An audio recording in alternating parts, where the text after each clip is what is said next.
Tener la casa propia solamente una estructura de ladrillo y hierro. Creo que la base de toda nuestra vida, nuestra familia, es lo que nosotros vamos a dejar para nuestros hijos después. Entre todos, hacemos realidad el sueño de la casa propia, gracias a la línea de crédito para compra y construcción de 10.000 viviendas. Gobierno de la provincia de Córdoba. Entre todos, hacemos. Estás en 102.9 Gospel FM Gospel. Seguinos en las redes sociales como GPS de Noticias, porque necesitamos estar informados. GPS de Noticias. GPS de Noticias, segunda edición. Ahora, en GPS de Noticias, la entrevista.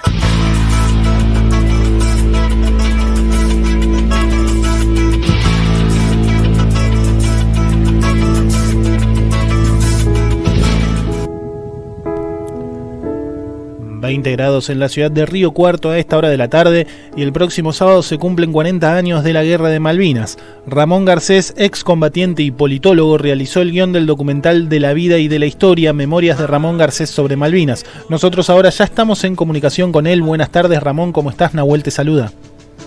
Hola, buenas tardes, ¿cómo están? Gracias por llamarme. La verdad que muy bien, y estamos muy contentos de poder tenerte del otro lado, y también te quería agradecer por esta comunicación con GPS de Noticias que nos das, y sin más poder consultarte también en qué momento tuviste la idea de poder realizar el guión del documental. Bueno, ahí es como que se entremezclan un poco las cosas, porque antes que el documental hice un cortometraje que fue el que estuvo circulando estos días, por un desagravio que al haber estado censurado en el año 2016, luego tuvimos la posibilidad de que el Inca, a través de la plataforma de Cinear y Cinear TV, pudieran adaptarlo a su grilla. Y bueno, y faltaba una parte que era un desagravio político en estos 40 años, y se hizo antes de ayer por la Secretaría de Malvinas, a cargo del doctor Guillermo Carmona, en la Cancillería Argentina. Así que, bueno, fue un muy lindo evento, donde se proyectó Entre dos mundos, una película de posguerra, y tuvo la participación de todos, ¿no? El protagonista, Coco Silly, que hizo de veterano de guerra de Malvinas, en una situación muy compleja, ¿no? En donde uno intentó, al escribirlo, visibilizar la problemática de bueno, ahora hay más de 1.000 veteranos de guerra que se han suicidado. Así que más que nada de eso, y a partir de ahí se fueron enganchando otras cosas, otras ideas, otras propuestas, como un documental en donde uno puede ir narrando de la vida y la historia, que uno puede ir narrando en primera persona lo acontecido en ese momento, y la previa, digamos, el antes, el durante y el después de la Guerra de Malvinas. Es difícil sintetizar tantos años en tan pocos minutos, pero creo que con buena voluntad y con muchos amigos ayudando en las producciones y bueno, y visibilizando a través de los medios como lo hacen ustedes, por eso estamos tan agradecidos, porque historias como la que yo cuento hay en toda la República Argentina. ¿Sentís tanto que el cortometraje como el documental, sentís que reflejan fielmente lo que viviste allí? Bueno, sí, principalmente es muy duro, ¿no? Entonces, ¿cómo uno puede intentar llevar ese mensaje para que el público, las nuevas generaciones, los chicos, más que nada, que es lo que más me interesa, las nuevas generaciones que estén hablando de Malvinas, puedan interpretarnos, conocernos, preguntarnos, abrazarnos, bueno, no es tan fácil escribirlo y mucho menos llevarlo a la pantalla. Así que en el documental principalmente es un recorrido en donde, bueno, uno puede contar un poco con imágenes también de la guerra, que es más potente, y el cortometraje, digamos, es todo sobre la posguerra, como un veterano de guerra que intentó canalizar sus angustias, sus miedos, a través del arte, hizo de escultor, Cocosili, bueno, puede llegar a también a no ser comprendido por sus entornos más íntimos y por la sociedad en general, que fue lo que nos pasó, ¿no? Cuando regresamos.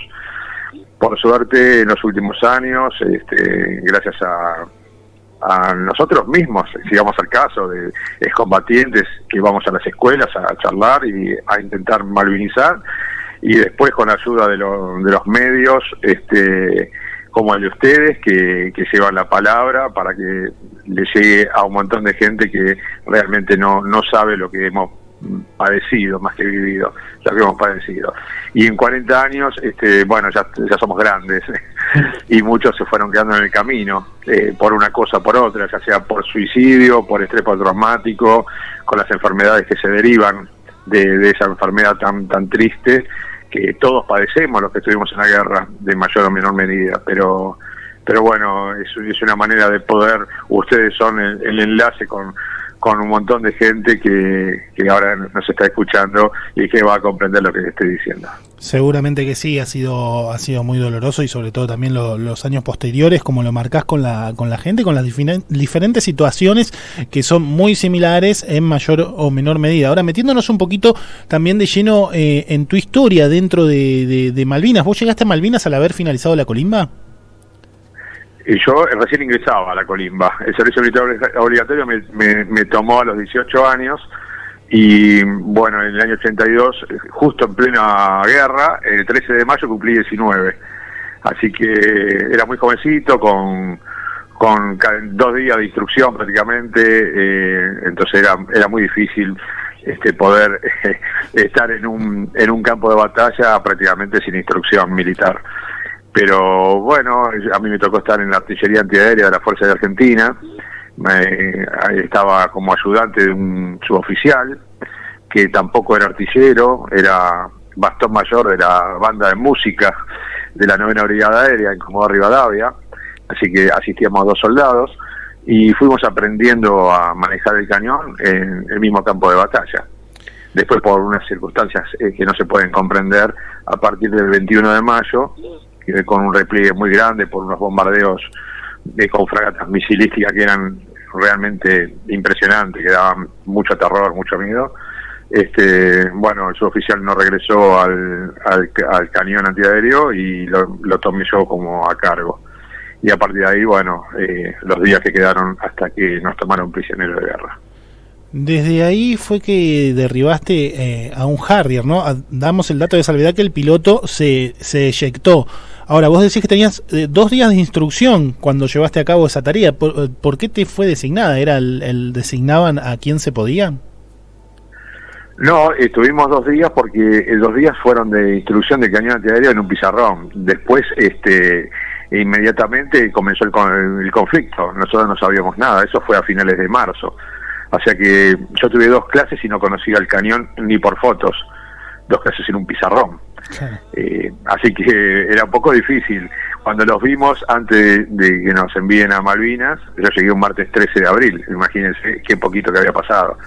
No sabíamos nada. Así que tuvimos un suboficial que era técnico en motores y que había hecho cursos para esos cañones antiaéreos, radio metal de 20 milímetros. Y mientras los ponía a punto allá en la zona de Darwin y Goose Green, en la base aérea militar Cóndor, nos iba enseñando cómo se encendía, cómo se utilizaba. Pero bueno, el propio fragor de la batalla, como se dice, uno ya aprendió a utilizarlo, y bueno, tuve esa posibilidad, entre tantas otras posibilidades que hemos, todo el equipo, éramos 6 cañones que disparábamos. Según cuentan las autoridades, que derribamos entre todos 4 aviones Harrier, de los cuales uno lo terminé derribando yo solo porque yo lo venía siguiendo y pasó sobre mi cañón, así que me quedó justo en el ángulo de tiro, y pude sostener el tiro hasta que nos bombardeó y se fue humeando, y después se escuchó una explosión fuerte, pero se escuchaban muchas explosiones fuertes, así que no sabía nada. Y más tarde, días después, los observadores adelantados dijeron que el avión que había impactado había explotado en el aire, se prendió fuego, se explotó en el aire, y bueno, y que se había inyectado el piloto me enteré 30 años después. Claro, te enteraste hace muy poquito. Sí, cuando se cumplieron 30 años, vino una periodista escocesa, me quería hacer una nota y me quería juntar con el piloto, que era el mejor piloto casualmente, ¿no? El mejor piloto británico, el comandante Bob Evelson. Le decían Big Bob Evelson, era el más grande. Y bueno, era una casualidad que justo era él, así que ni se enteró que fui yo el que le disparé. Pero ahora a esta altura ya lo sabe. Entonces nos quisieron juntar y yo no sabía que él estaba vivo, así que fue una sorpresa, una grata sorpresa saber que pudo eyectarse y que salvó su vida, porque el objetivo era de arriba del avión, pero nunca imaginé que en semejante explosión haya podido salvarse. Así que bueno, al final no me junté con el piloto británico, pero se armó un revuelo también por ese tema, porque no fui a una entrevista a la BBC de Londres. Claro, era una convocatoria de la BBC que finalmente rechazaste. La propuesta específica que tenían desde el Reino Unido era que se junten ustedes dos, ¿no? Claro, ¿no? Que nos juntemos y ellos querían un show televisivo para toda Europa en Londres. A uno le ofrecen de todo para ir, pero bueno, yo le dije que no tenía problema de ir si nos devolvían las Malvinas. Entonces, bueno, ahí que no les gustó mucho. Así que, bueno, o vengan para Argentina o que devuelvan las Malvinas y no hay problema. Con el piloto no tengo ningún inconveniente de conversar, para nada. Pero que nos devuelvan las Malvinas o que venga a la Argentina. No tenía por qué yo ir hasta Londres por más que me pagaran lo que me querían pagar. Bien, les recordamos que estamos en comunicación con Ramón Garcés, excombatiente de Malvinas, también politólogo. Estamos conversando con él debido al guión de su autoría del documental de la vida y de la historia Memorias de Ramón Garcés sobre Malvinas. También hubo un episodio en el que te terminan dando por muerto. ¿Cómo fue este hecho?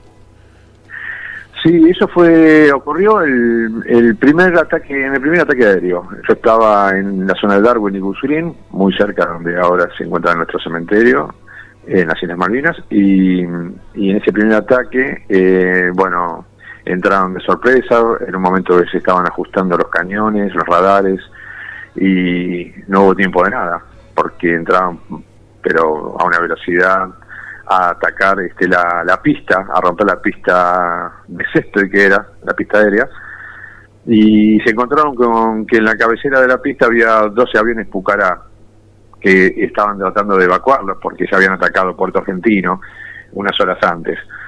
Y en ese interín entraron y atacaron. Así que no dispararon a la pista y dispararon a todo lo que se movía, a los aviones. Ahí le pusieron una bomba sobre un avión, sobre un piloto que estaba a punto de despegar, lamentablemente. Y yo estaba con mi cañón antiaéreo atrás de los aviones. Así que toda esa zona con las cajas de municiones, de las coheteras de los aviones, bueno, empezó a explotar todo y la onda expansiva nos elevó y nos despidió, a mí particularmente 8 metros más o menos. Y caí desvanecido al lado de otros cuantos, que al final esos otros cuantos eran suboficiales que terminaron, murieron, digamos, en ese ataque.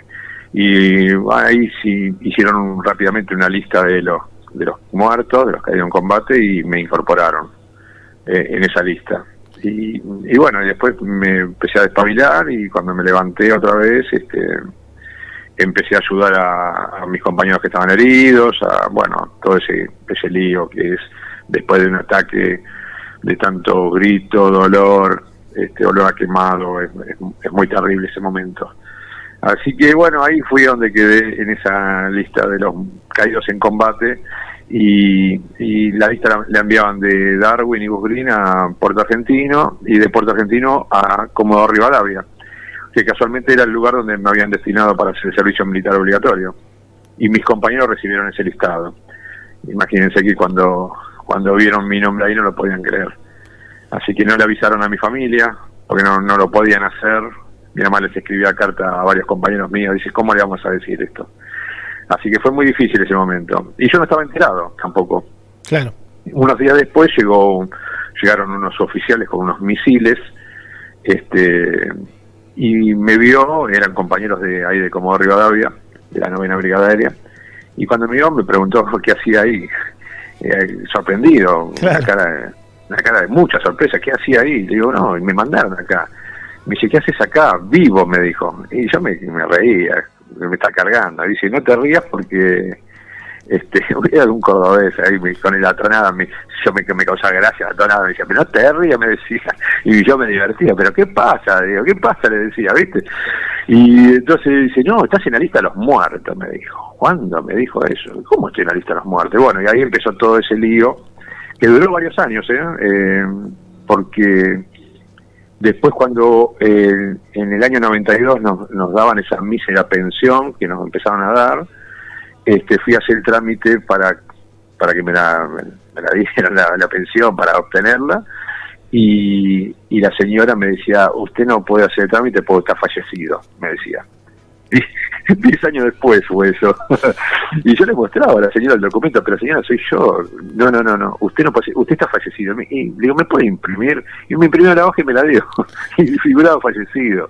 Así que tuve que hacer un derrotero por los ministerios para que digan que estaba vivo. Claro, venía todo el trámite burocrático. Claro, fue terrible eso. Pero bueno, una anécdota que, bueno, me llevó a cambiar mi nombre. A propósito, digo, si Ramón murió en combate, bueno, me pongo otro nombre. Y ahí empezamos con mis compañeros, ¿qué nombre me pongo? Un nombre inglés, decíamos, para cargarnos, porque era un momento difícil, ¿no? Y un poco de humor siempre levantaba ahí el ánimo. Y me puse Cristian. Cristian. Así que sí, me puse Cristian, y hasta el día de hoy, pero decenas y decenas de personas me siguen llamando Cristian. Claro, Me casé con ese nombre, me casé con el nombre Cristian, en la tarjeta de casamiento dice Cristian.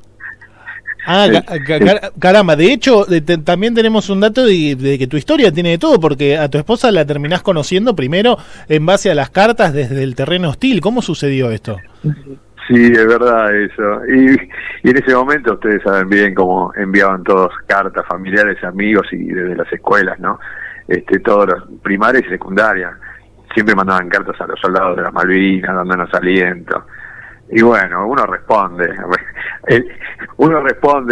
un combatiente responde como corresponde. Y sí, preguntaba cómo me llamaba, cuántos años tenía, cuándo cumplía los años, de qué signo era, todas esas preguntas como para ir conociendo al soldado.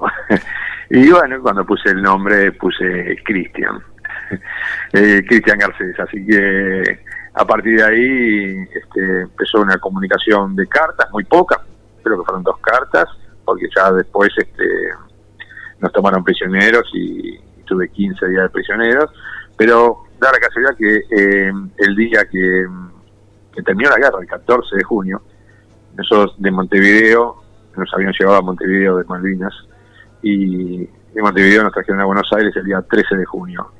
Y el 14 de junio terminó la guerra, y fue el día que conocí a esa chica que me había escrito la carta, conocí personalmente.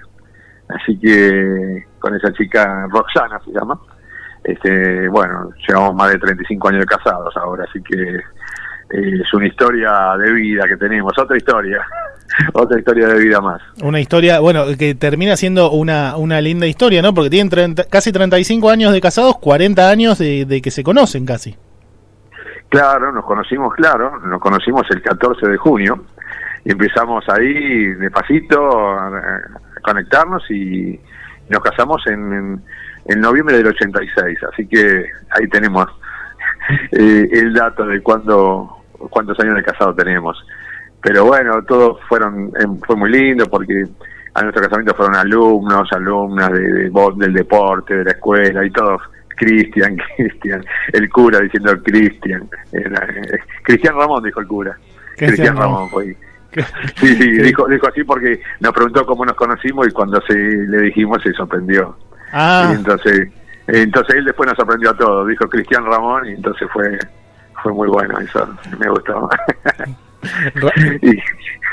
Ramón. Sí, historia y microhistorias hay un montón. Sí, sin dudas. Ahora, sí, claro. ¿Cómo fue estar prisionero? ¿Cómo fue el trato en ese momento? Bueno, es duro, ¿no? Pero estuvimos la primera semana, los primeros 7 días, nos dejaron encerrados en en unos galpones que se utilizaban para esquilar ovejas. Y estábamos custodiados por los gurkas, los famosos gurkas. Todo el perímetro lo custodiaban los gurkas. Y ahí estuvimos una semana en los corrales, como podíamos. Después nos subieron unos helicópteros enormes que se llaman Chinook, que tiene doble hélice, y nos llevaron hasta San Carlos, ahí al lado del estrecho, donde estaba toda la flota británica. Ahí estuvimos 3 días en un campo de concentración a cielo abierto, que nosotros le llamamos el Chiquero, era todo barro, rodeado con alambre de púa, bueno. Y a la noche nos ponían adentro de unos frigoríficos en desuso, que estaban ahí pegaditos, que tenían 2 bombas que habían lanzado aviones argentinos y no habían estallado. Así que estábamos con mucho miedo porque los aviones argentinos, los pilotos, iban a bombardear. Entonces todos pensamos, y no saben que estamos acá. Si llegan a tirar una bomba, otra bomba más, volamos nosotros. O sea, teníamos mucho miedo en ese momento. Veíamos pasar los pilotos y cómo les disparaban y bueno, eran unas flechas, ¿no? Y nosotros estábamos asustados, digo, nos van a tirar a nosotros sin saberlo.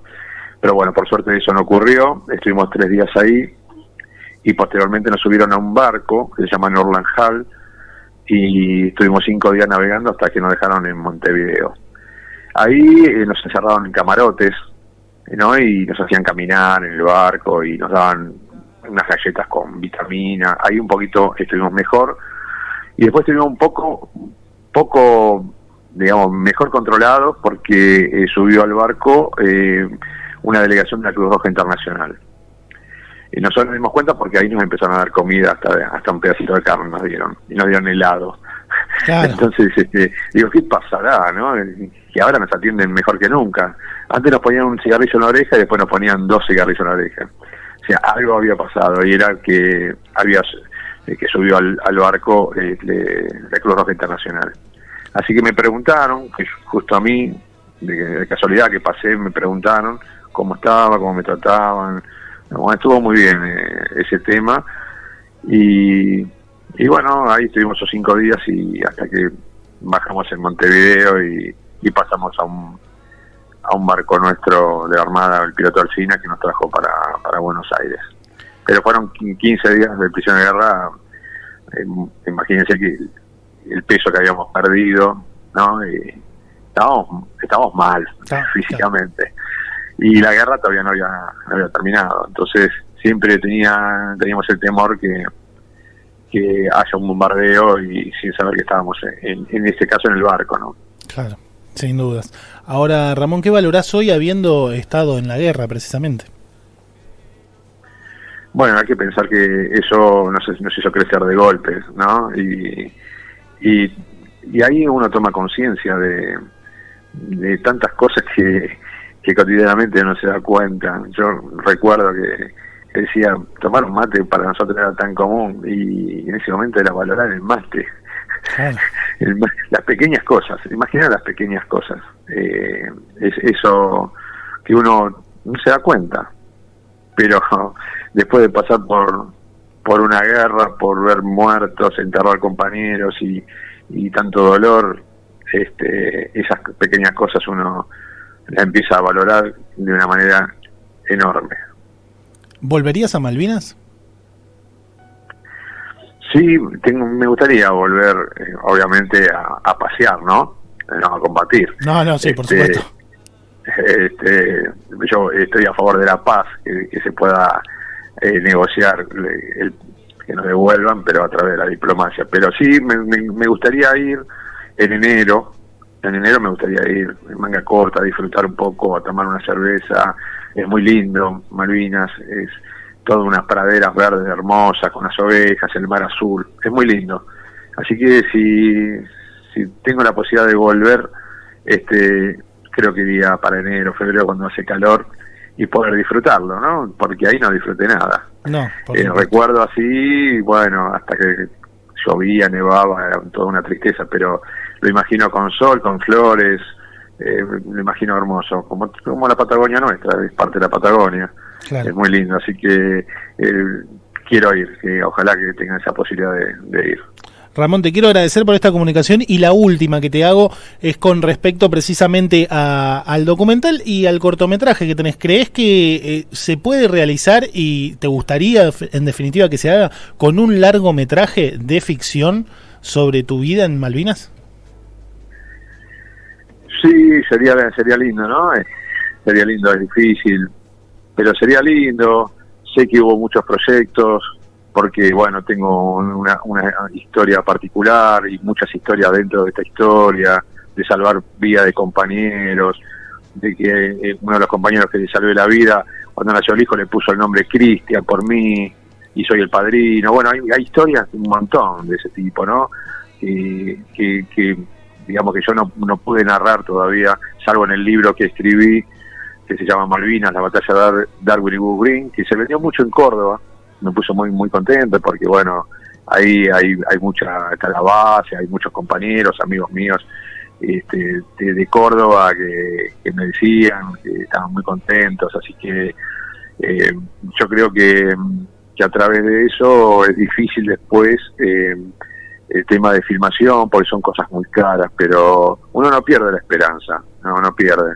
Así como dije que yo no escribo más de Malvinas, ahora va a salir otro libro que escribí que tiene que ver con los medios de comunicación en tiempos de guerra, que va a salir el mes que viene, creo, y tal vez podamos llevar adelante alguna ficción, aunque sea, de un largometraje. Tengo escrito un guión,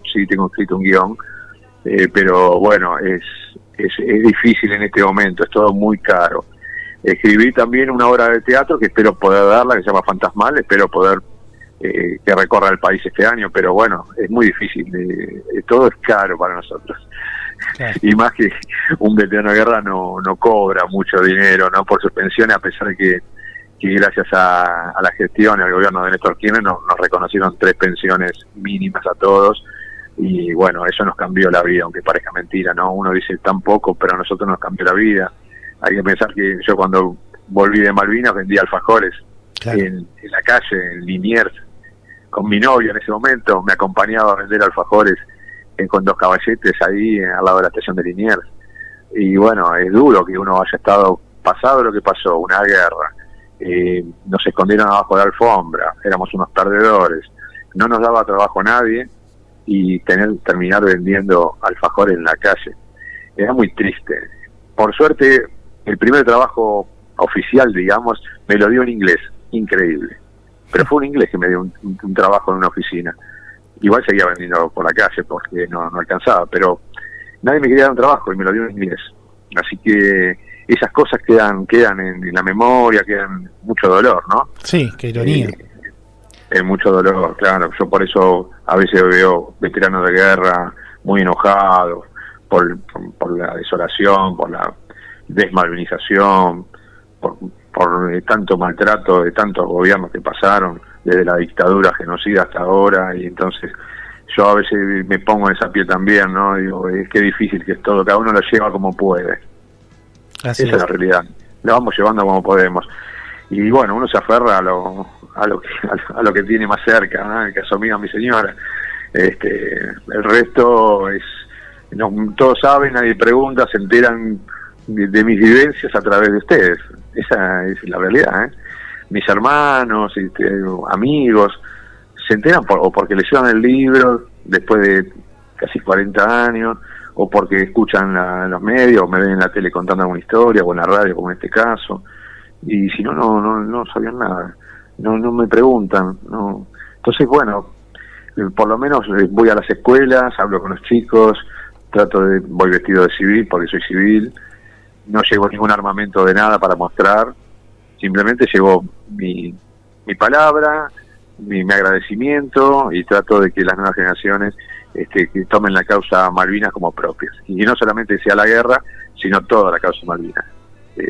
Así que bueno, esa es la esperanza que uno tiene en este tránsito que nos queda. Por supuesto. Muchas gracias, Ramón, por esta comunicación. En serio, te mando un gran abrazo.